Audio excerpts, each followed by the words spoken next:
Yon, magandang good day. Di ba nag-post ako ng challenge tungkol dun sa may dart? Yung pag naka-bullseye, may half sleeve. May kumasa na agad sa challenge natin mga boss. Boss, pag na-bullseye, dito sa may red, half sleeve. Pag dito sa may green, minimal. Pag wala. Okay.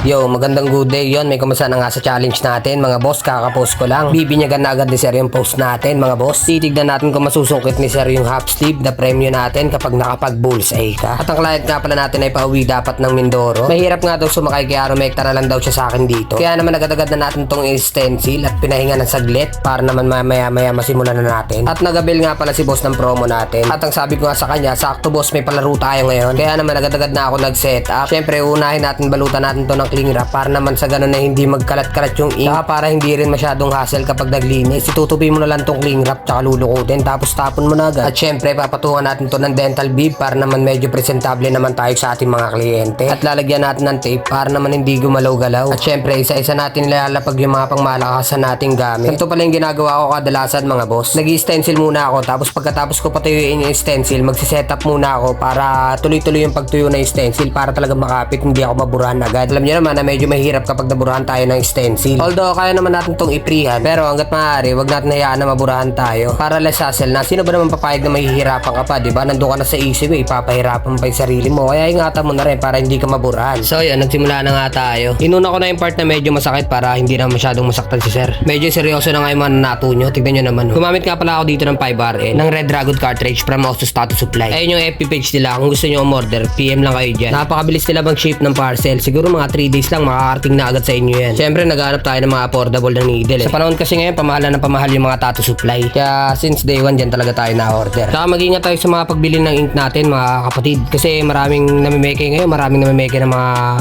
ink. So yan mga boss, sa part na to, malapit na ako matapos sa unang pyesa. Talagang dinadama ni boss yung sakit. Pinapakaramdaman niya yung tusok ng karayom. So yan sa part na to, nag-wait na tayo. Inuuna natin yung necklace na itong aso. Yung design pala na to ay masyadong plain lang. Kaya sabi ko kay Sir, baka pwede natin baguhin ng onte. Ano lang kasi siya mga boss, parang lineworks lang. Puro lineworks lang tapos may konting spot ng black. Tapos nagpaalam nga ako sa client natin na baka pwedeng shading ako siya ng konti para magmukhang naman siya, may dating. Tapos yun, napapayag naman natin si boss. Siyempre artist tayo, magre-recommend tayo ng mas ikagaganda ng tattoo nila, no? Kung di naman sila pumayag doon sa decision mo, decision nila yun. Sila yung masusunod doon. Kumbaga nagbigay ka lang ng option para maging okay sa kanila. So yun, sa part na to, ginagawa na natin yung second piece. Medyo natuwa nga ako sa pyesa na to kasi naalala ko yung mga kabataan days ko eh.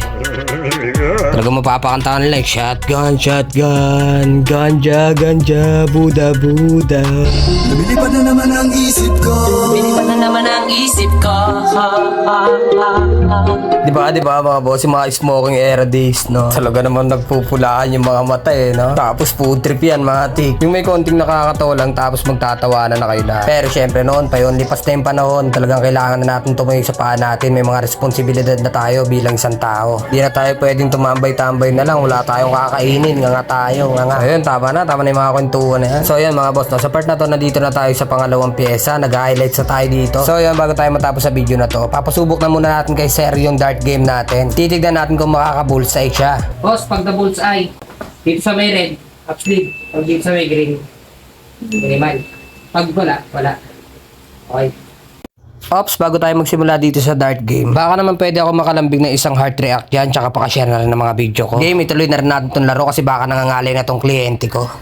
Unang bato, sablay. Layo. Last one, boss. Uy, kapos, sayang. So yun, sumablay si boss, sayang. Pre-up sleeve talaga sana ako na-target niya yung dart doon, yung gitna, yung bullseye. Dobleng sakit sana yung mararamdaman ni boss. So yun mga boss, tapos na nga tayo dito. Ito nga pala yung final result ng ating ginawa. Kaya sa mga gusto sumubok dyan ng dart game natin, tara na, magpatattoo na kayo. Malay nyo, kayo yung manalo ng half sleeve o kaya ng minimal natin. At sa mga nagtatanong dyan kung nag-home service pa ako, yes, nag-home service po tayo mga boss. Magkakaroon lang po tayo ng karagdagan bayad para sa service fee. So yun mga boss, tapos na nga tayo dito. Baka naman pwede ako makahingi ng isang share dyan tsaka isang heart react mga kaibigan. Maraming salamat sa panonood.